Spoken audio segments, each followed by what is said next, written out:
Маленького и худого щенка, перевязанного бинтами, женщина обнаружила в мусорке на улице. Малыш ел сосиску, которой его угостил кто-то из прохожих. Вот только человек не подумал снять с нее обертку, поэтому малыш жевал сосиску вместе с ней. Вид у собачки был очень несчастным. Казалось, на улице, с бинтами на неработающей лапке, он провел не один день.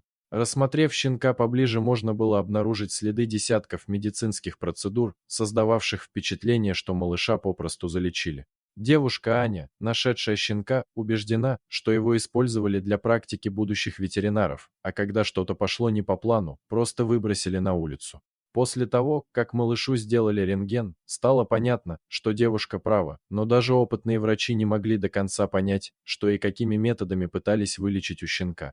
Ни одна клиника в городе не подтвердила, что имеет отношение к этому животному. Явные признаки вмешательства свидетельствовали о том, что врачи делали манипуляции, так неужели их все проводили в подвале? Передняя лапка щенка попросту не работала, он носил ее за собою, слегка подняв в воздух. Хотя девушка и забрала щенка с улицы, она не знала, как еще может ему помочь. Малыш пытался ходить, но даже просто смотреть на это было больно, о том, что испытывал в процессе сам щенок, даже страшно подумать. Я понимала, что лечение будет непростым и явно будет стоить немало, но также знала, что это единственный шанс животного на полноценную жизнь. Немного сомнений и раздумий, но в итоге уже через несколько дней наш волонтер встречал малыша в московском аэропорту.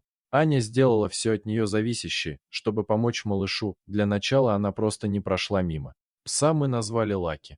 В реальности Лаки оказался совсем худеньким и крошечным. Малыш тихий и скромный, он доверчиво прижимается ко всем людям и словно задерживает дыхание, боясь спугнуть тех, кто рядом с ним. Хотя в глазках щенка и стояли слезы, он изо всех сил старался не плакать. Настоящим удивлением для Лаки стали не только миски с едой и водой в его больничном боксе, но и игрушки, которых он раньше, судя по всему, не видел. Малыш так обрадовался, что даже забыл о своей травме и начал играть. Врачи провели обследование, результаты которого их шокировали. Лаки было всего 1,5 месяца, но за это время он успел побывать в руках мясников, ведь назвать этих людей ветеринарами нельзя. В теле малыша стояла пластина, несоответствующего размера, в нее попытались вкрутить винты от другой пластины, но те попросту выпали. Казалось, все эти манипуляции выполнили нарочно, чтобы малыш больше никогда не смог ходить. Пока Лаки сделали первую операцию в столице. Малышу поставили временную конструкцию.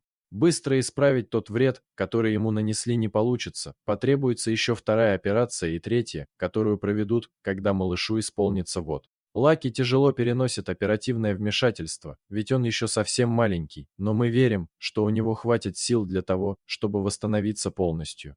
Дорогие зрители, если вам понравилась эта история, обязательно поставьте палец вверх и поделитесь этим рассказом со своими друзьями. Если вы впервые на этом канале и еще не подписаны на него, рекомендую подписаться прямо сейчас, чтобы не пропустить очередную захватывающую историю.